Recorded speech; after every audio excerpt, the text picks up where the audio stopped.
Hello everyone, welcome to my channel. हमारी आज की कहानी है बादशाह गुलाब का फैसला। मौसम खुशगवार था। ठंडी ठंडी हवा जब फूलों को छूती हुई गुजरती तो फूल खुशी से झूम जाते। रंग बिरंगी हसीन तितलियां फूलों के ऊपर मंडला रही थीं। आज छुट्टी का आखिरी दिन था। हादी और फारिया बाग की सैर को आए हुए थे। हादी 7वीं जमात का तालिब इल्म था, जबकि फारिया चौथी जमात में पढ़ती थी। हादी भाई, वो देखें कितनी खूबसूरत तितली, फारिया ने हाथ से इशारा करके कहा। हादी, जो दरख्त पर अपना नाम लिखने की कोशिश कर रहा था, फारिया की आवाज़ पर तितली को पकड़ने भागा। हादी भाई, रुक जाओ भाई। फारिया हादी को आवाज़ें देती रह गई। हादी ने चारों तरफ देखा। अरे तितली कहाँ गायब होगी, वो आहिस्ता से बड़बड़ाया। हादी की नज़र बूढ़े दरख्त पर पड़ी। बूढ़ा दरख्त सोने की कोशिश कर रहा था। अभी बूढ़े दरख्त की आंख लगी ही थी कि अचानक तकलीफ से इसकी आंख खुल गई। ये कौन बदतमीज़ है जिसने मेरे सीने में चाकू मारा है? बूढ़ा दरख्त गुस्से और तकलीफ से कांपती हुई आवाज़ में बोला। ये हादी था जो चाकू से अपना नाम लिख रहा था। तकलीफ की वजह से बूढ़े दरख्त के आंसू बह रहे थे। हादी को तितलियां पकड़ने और दरख्तों पर नाम लिखने और फूलों को तोड़ने का बहुत शौक था। हालांकि इसकी अम्मी, अब्बू और नन्ही फारिया इसे ऐसा करने से हमेशा मना करते थे। आज भी हादी ने किसी की एक न सुनी। तीली पकड़ने के चक्कर में वो बहुत दूर निकल गया। हादी ने बूढ़े दरख्त पर अपना नाम लिखने के बाद इर्द गिर्द का जायज़ा लिया, जहाँ नीम, इमली, जामुन और आम के दरख्त के अलावा दूसरे दरख्त भी थे। क्योंकि मैं इन सब दरख्तों पर अपना नाम लिख दूँ, ये सोचते वो नीम के दरख्त के नीचे सस्ताने बैठ गया। जब नीम के दरख्त ने हादी को अपने नीचे बैठे देखा तो डर कर बोला, अब मेरी बारी है। इमली बोली, भाई नीम, परेशान मत हो, हम आज इस शेर लड़के को ऐसा सबक कहेंगे कि किसी दरख्त पर नाम लिखना हमेशा के लिए भूल जाएगा। आम ने अपनी गर्दन ऊपर करते हुए, इमली बहन, क्या तुम्हारे जहन में कोई तरकीब है जिससे इसे माकूल लड़के को सबक सिखाया जा सके? हाँ, इमली के सर के इशारे से कहा और अमर बेल को आवाज़ दी। अमर बेल, इस लड़के को जकड़ लो। इमली की बात सुनते ही अमर बेल हादी के ऊपर फैल गई। छोड़ो छोड़ो, मुझे छोड़ो। हादी का खौफ और तकलीफ से बुरा हाल हो रहा था। वो सब दरख्त ज़ोर ज़ोर से बोल रहे थे, हाँ हाँ, यही लड़का है, इसे छोड़ना मत। इसने हमारी ज़िंदगी सुकून बर्बाद कर दिया है। इसे सज़ा मिलनी चाहिए। जैसे इसने हमारे साथ सलूक किया वैसे ही हम भी इसके साथ सलूक करेंगे और इसके सीने में चाकू से नाम लिखेंगे। बूढ़े दरख्त ने तकलीफ से कराहते हुए कहा। हादी की आंखें हैरत से फटी की फटी रह गई। वो आसपास देखने लगा। ये आवाज़ दरख्तों और फूलों की थी जो आपस में बातें कर रहे थे। गुलाब बादशाह के आते ही सब खामोश हो गए। गुलाब बादशाह ने हुक्म दिया, इस लड़के को यहाँ खड़ा किया जाए।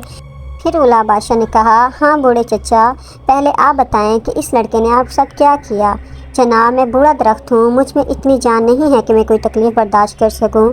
मुझे बहुत मुश्किल से नींद आई थी कि इस लड़के ने अपने चाकू से मेरे तने पर अपना नाम लिख दिया। इतना कहकर बूढ़े दरख्त के टिप टिप टिप टिप आंसू गिरने लगे। वो कांपती हुई आवाज़ में बोल रहा था। गुलाब बादशाह ने चंबेली के फूल से पूछा, हाँ बहन चंबेली, तुम क्या कहना चाहती हो? हाँ क्यों नहीं, ये वही लड़का है जिसने स्कूल जाते वक्त मुझे मेरी शाख से जुदा किया था, मुझे बेदर्दी से नोच कर फेंक दिया था और अब मेरा दिल चाह रहा है कि मैं भी इस लड़के के हाथ पांव नोच दूँ। चंबेली अपने आंसू पूछते हुए बोली, हाँ ये ठीक कहती है, हम सब की भी यही राय है, हम सबको इसको इसी तरह सजा देंगे। सब फूलों ने एक यक जुबान होकर कहा। बादशाह गुलाब ने ऑर्डर कहकर सबको खामोश करा दिया। एक कोने में पड़ी किताब हिचकियों से रो रही थी। अरे किताब बहन, तुम्हें क्या हुआ? गुलाब बादशाह ने किताब को रोते देखकर पूछा। क्या बताऊं गुलाब भाई, मैं भी इस लड़के के हाथों बर्बाद हुई हूँ। जब भी मैं नई नई थी तो बहुत साफ़ सुथरी थी। जब मैं और मेरे साथी इस लड़के के हाथों में पहुँचे तो इसने हम सबको गंदा कर दिया। कहीं से फाड़ दिया तो कहीं से किसी सफ़े को मोड़ दिया, कभी अपने मुंह में डालकर चबाता था। अब मैं और मेरे साथी भी इस लड़के को इसी तरह चबाना और इसके कान मरोड़ना चाहते हैं।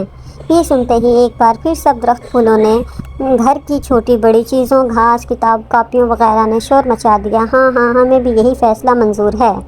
गुलाब बादशाह ने एक बार फिर सबको हुक्म दिया, तुम सब इस लड़के से अपना बदला ले लो। ये कहते ही गुलाब बादशाह ने सबसे पहले खुद हादी के करीब जाकर इसे कांटा चुबो दिया और फिर देखते ही देखते हादी को नोचा जाने लगा।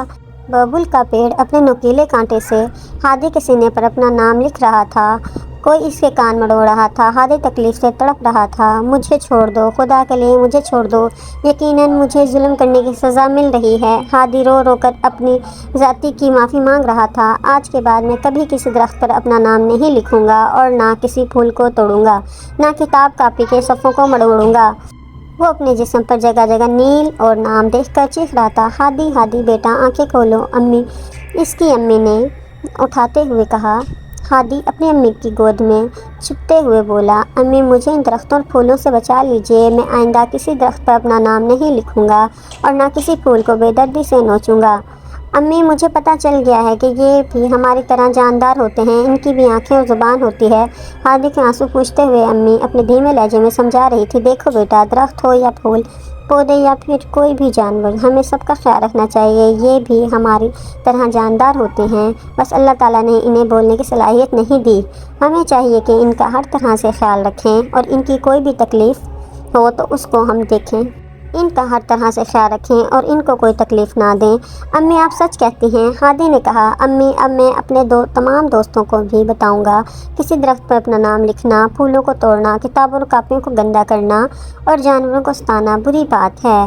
हादी भाई हम तो आपसे पहले ही कहते थे मगर आप सुनते ही नहीं थे, अब आपको पता चल गया। अभी तो ये सब ख्वाब में आपके पास आए हैं, कहीं सचमुच ना आ जाएं। फारिया शरारत से बोली। हाँ मेरी छोटी दादी जान, मुझे सबक मिल गया है और मैंने अपने अल्लाह मियाँ से भी माफ़ी मांग ली है, आदि ने अपनी छोटी बहन फारिया की नकल उतारते हुए कहा और सब मुस्कुरा उठे। Thanks for watching my videos.